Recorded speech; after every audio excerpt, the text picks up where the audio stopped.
Profesor, Dr. Insinyur, Haji Baharudin Jusuf Habibie, lahir pada tanggal 25 Juni tahun 1936 sampai 11 September tahun 2019.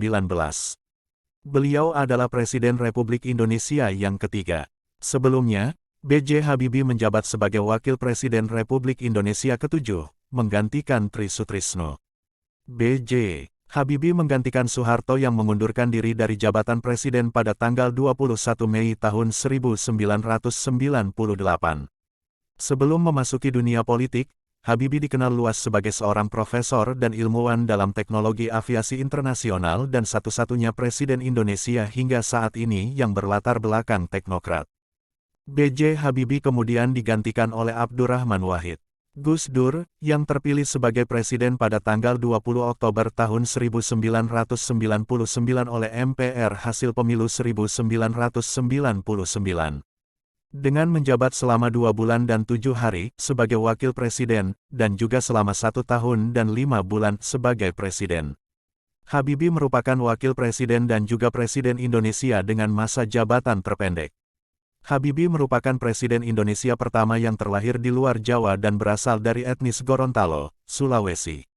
Dari garis keturunan ayahnya yang berasal dari Kabila, Gorontalo dan etnis Jawa dari ibunya yang berasal dari Yogyakarta. Saat ini, pemerintah Provinsi Gorontalo telah menginisiasi dibangunnya monumen Habibie di depan pintu gerbang utama Bandar Udara Jalaluddin, di Kabupaten Gorontalo. Selain itu, masyarakat Provinsi Gorontalo pun sempat mengusulkan nama B.J. Habibie digunakan sebagai nama universitas negeri setempat, menggantikan nama Universitas Negeri Gorontalo yang masih digunakan. Habibie mewarisi kondisi keadaan negara kacau balau pasca pengunduran diri Soeharto pada masa Orde Baru, sehingga menimbulkan maraknya kerusuhan dan disintegrasi hampir seluruh wilayah Indonesia. Segera setelah memperoleh kekuasaan, Presiden Habibie segera membentuk sebuah kabinet.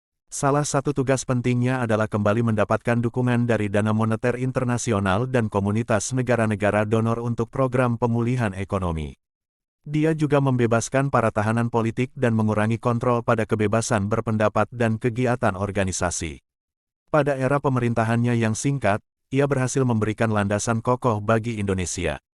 Pada eranya, dilahirkan Undang-Undang Anti Monopoli atau Undang-Undang Persaingan Sehat, perubahan Undang-Undang Partai Politik, dan yang paling penting adalah Undang-Undang Otonomi Daerah. Melalui penerapan Undang-Undang Otonomi Daerah inilah gejolak disintegrasi yang diwarisi sejak era Orde Baru berhasil diredam dan akhirnya dituntaskan pada era Presiden Susilo Bambang Yudhoyono. Tanpa adanya Undang-Undang Otonomi Daerah, bisa dipastikan Indonesia akan mengalami nasib sama seperti Uni Soviet dan Yugoslavia.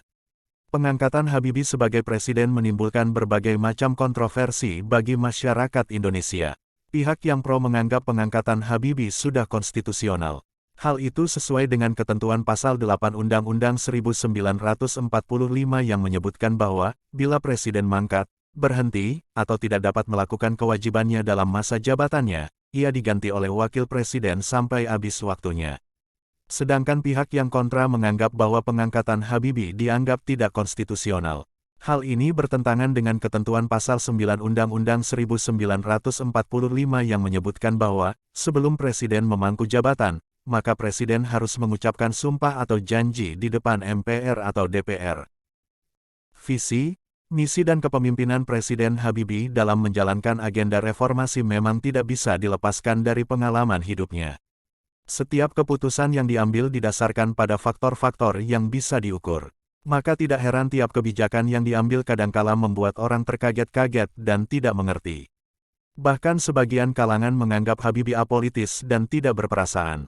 Pola kepemimpinan Habibie seperti itu dapat dimaklumi mengingat latar belakang pendidikannya sebagai doktor di bidang konstruksi pesawat terbang. Berkaitan dengan semangat demokratisasi, Habibie telah melakukan perubahan dengan membangun pemerintahan yang transparan dan dialogis. Prinsip demokrasi juga diterapkan dalam kebijakan ekonomi yang disertai penegakan hukum dan ditujukan untuk kesejahteraan rakyat.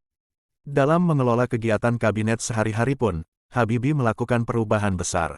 Ia meningkatkan koordinasi dan menghapus egosentrisme sektoral antar menteri. Selain itu sejumlah kreativitas mewarnai gaya kepemimpinan Habibie dalam menangani masalah bangsa. Untuk mengatasi persoalan ekonomi, misalnya, ia mengangkat pengusaha menjadi utusan khusus. dan pengusaha itu sendiri yang menanggung biayanya.